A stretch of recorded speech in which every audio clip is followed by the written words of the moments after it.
Muito bem, galera, de volta aqui ao canal do Lessa. A gente está retornando para o Rio de Janeiro depois dessa eliminação.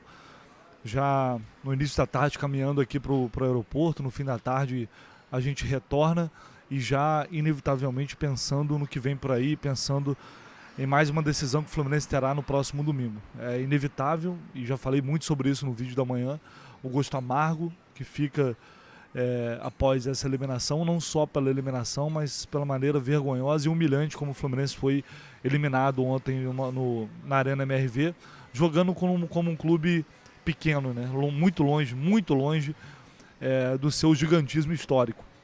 E isso é uma coisa que a gente não pode aceitar. O Fluminense não pode se comportar da maneira como se comportou ontem em jogo nenhum. Absolutamente em jogo nenhum. Isso não é aceitável. E os jogadores que pararam ontem para falar na zona mista, o Fábio é um líder do time, mas outros jogadores com mais expressividade que poderiam tentar demonstrar mais insatisfação com o que eles apresentaram ontem, e que de alguma forma o torcedor pudesse ver essa insatisfação. É óbvio que eles estão insatisfeitos, mas me incomoda muito como publicamente essa eliminação está sendo tratada como outra qualquer por esses jogadores. Não basta a temporada vergonhosa que eles estão fazendo, esse 2024 inacreditável. Parece que o Fluminense foi eliminado como em qualquer outra situação, como se nada demais tivesse acontecido, como se tivesse jogado bem e tivesse sido eliminado. Eu vou trazer a palavra aqui dos jogadores que ontem falaram na zona mista, dos poucos jogadores que falaram, e antes trazer uma informação sobre Thiago Silva. A situação do Thiago Silva dá para dizer que preocupa, tá? Ontem o Gabriel Amaral estava na zona mista e percebeu o Thiago Silva passando, mancando muito, com dificuldade para andar. E isso bate com a informação que eu trouxe para vocês aqui antes do jogo, de que ele treinou com dores na terça-feira, ainda tinha incômodo, e que ele falou que iria jogar de qualquer jeito, que ele precisava estar em campo, que ele entendia a importância desse jogo. E realmente ele veio, entre aspas, para jogar no sacrifício. Então é outro jogador que, além do Fábio, eu acho também que ele falhou, junto com o Thiago Santos no primeiro gol do Atlético, mas é um jogador que eu valorizo bastante. É um cara que, se não fosse o retorno dele, eu nem sei o que a gente estaria vivendo agora. Então, ele realmente jogou longe das suas condições. Ele ia sair no segundo tempo e não saiu porque o Samuel Xavier sentiu e teve que deixar o gramado. Inclusive, a própria assessoria de imprensa do Fluminense disse que o Thiago Silva veio aqui para Belo Horizonte mancando. Na hora que ele chegou, a gente não percebe tanto assim, mas ele estava mancando, ou seja, de fato, ele veio com dores, ele veio numa situação já meio que limitada e mesmo assim conseguiu entrar em campo e ficar o jogo inteiro. Então é sim uma preocupação a mais para o jogo do próximo domingo contra o Atlético Goianiense, principalmente devido a esse curto prazo de recuperação. Vou deixar vocês aqui com a palavra dos jogadores na zona mista. Só vou te pedir, se você puder, só lembrar de deixar aqui o seu like e também no primeiro comentário fixado tem um link para Mais Ágil, nosso parceiro aqui do canal do Lessa, que nos momentos bons e ruins a gente está junto e é assim que vai ser até o final. Então, se você quer antecipar seu fundo de garantia, seu FGTS, né, se você está precisando de uma grana extra aí agora para completar o mês ou para fazer algum tipo de investimento, alguma coisa, a Mais Ágil está pronta para te atender. Neste link está aqui no comentário fixado. Só entrar em contato que a equipe vai estar lá prontinha para te atender. Beleza? Vou deixar vocês agora com a palavra dos jogadores na zona mista ontem, após o jogo na Arena MRV.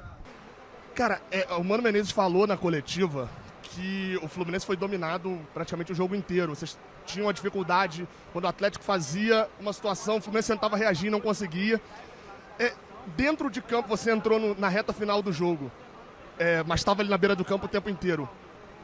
Voltando agora, tinha alguma coisa que o Fluminense conseguiria fazer, na sua visão, para poder igualar mais o jogo, competir com o Atlético, foi algo que o Fluminense não conseguiu? Na minha visão, a gente estava comentando ali no banco, eu creio que a gente tinha que subir um pouco a marcação, deixar um pouco a desejar, né? Deixar muito a defesa deles, pensar muito com a bola no pé, né? Os volantes deles também. Então, infelizmente, cometemos esses erros que a gente não poderia ter acontecido, mas agora é seguir em frente, descansar, que agora a gente tem que pensar no Brasileirão. Como fazer, Lima, para que essas 3 derrotas seguidas, 2 no Brasileirão, hoje 3 gols no finalzinho, não afetem o Fluminense nessa reação do Campeonato Brasileiro, porque voltou para a zona de rebaixamento? Claro que não, né? A gente tem um elenco muito forte, né? Como eu falei ali, analisar os erros que cometemos hoje, né? A gente vacilou em duas partidas aí finais do Brasileirão. Agora buscar aí, a gente sabe que tá muito bem bolado ali, então a gente tem condição de sair da situação. Fábio, assim, eu acredito que para você individualmente foi um grande jogo seu. Mas a impressão que o torcedor do Fluminense ficou é de o Fluminense ter sido bombardeado do primeiro ao último minuto de jogo. Eu queria que você, com a sua visão, mais lá de trás, falasse pra gente o que você, já depois da conversa do vestiário, o que você acha que o Fluminense poderia ter feito diferente para sair daqui hoje com a classificação e sem ser bombardeado tanto quanto foi durante a partida? A gente sabia que o jogo ia ser difícil, né? O Atlético ia impor um ritmo de jogo e a gente tinha que se adaptar o mais rápido possível, né? Para sair dessa pressão, fazer o nosso jogo também fluir para que a gente pudesse sair daqui com a classificação. Mas eu acho que o Atlético poderia sair com a classificação, o Fluminense, se tivesse feito um jogo melhor, né, taticamente, do jeito que a gente está acostumado a fazer, poderia sair com a classificação, mas o segundo gol é lamentável, o lance da jogada, né? E o juiz, o mínimo, ele ia olhar no VAR, ele deu vantagem, depois o cara se beneficiou com a falta, mas o importante agora já ficou para trás, focar, e a gratidão a Deus por ter participado mais uma vez de uma grande competição. E Deus me abençoou ano passado com a conquista e a gente lutou até o final. Fábio, são 3 jogos seguidos, 3 derrotas seguidas com gols no último minuto, ou pelo menos nos últimos minutos. O que isso mostra para vocês, como grupo do Fluminense?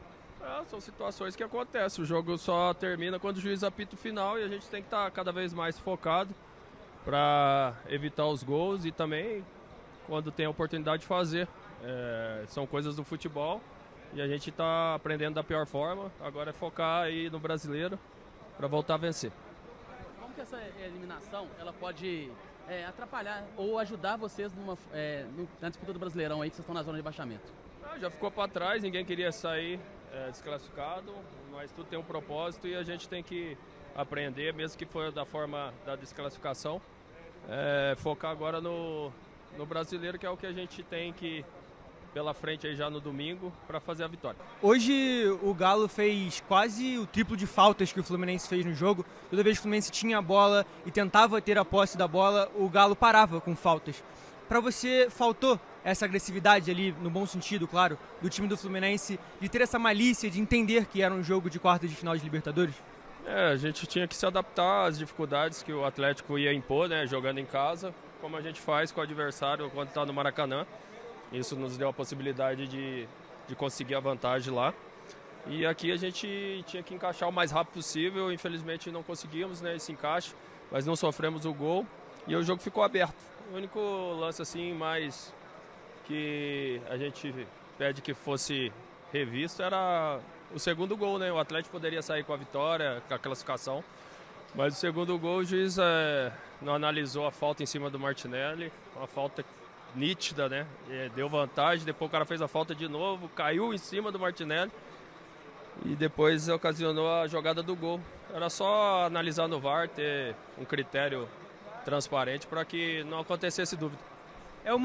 Só pra fechar aqui, é uma eliminação muito doída ali pra torcida, porque a Libertadores era o único campeonato que restava para ganhar títulos, né? Claro, ali além da Recopa. Depois das eliminações, dos resultados ruins da temporada e da campanha que o Fluminense faz no Brasileirão, existe ainda alguma forma de compensar o que foi feito esse ano no restante da temporada? Só ganha um jogo, só uma equipe. A gente lutou em busca de passar para essa fase de semifinal, né? Infelizmente não conseguimos hoje, e dentro do jogo que o Atlético fez, mas também dentro do lance do segundo gol. Acho que isso aí foi um critério decisivo no final da partida. E a gente queria sim fazer novamente a semifinal. Ia ser um grande jogo contra o River, acho. Dentro da casa deles, eles decidindo, a gente já teve a oportunidade de jogar lá.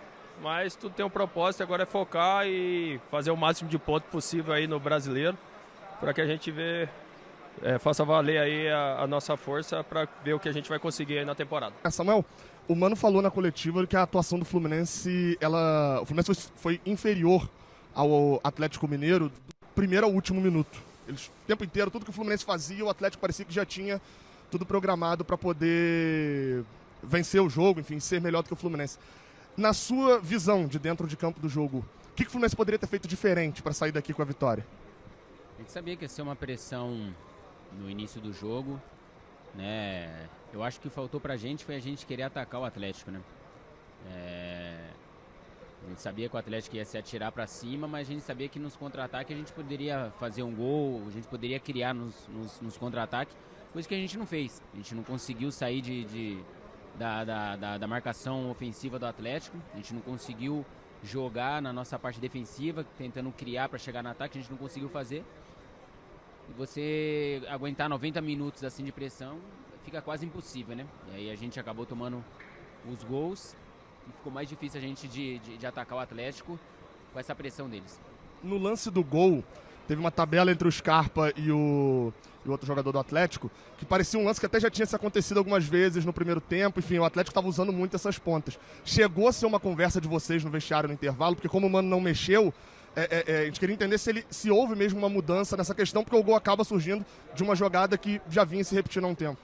A gente sabia que o Arana, o Scarpa, muito mais no primeiro tempo, o Scarpa com o pé invertido, estava conseguindo cruzar, né? A gente não conseguiu tirar os cruzamentos, né? No segundo ele acaba fazendo uma tabela também, né? No cruzamento do Scarpa a bola ainda acaba desviando na minha coxa ainda. A gente sabia que era uma jogada forte do Atlético, né? Mas é como eu falei, a gente não conseguiu defender o que tinha que defender, não conseguimos, acho que o principal ainda era atacar, incomodar eles também a gente não incomodou. E esse foi uma dificuldade desse jogo que acabou resultando na nossa eliminação.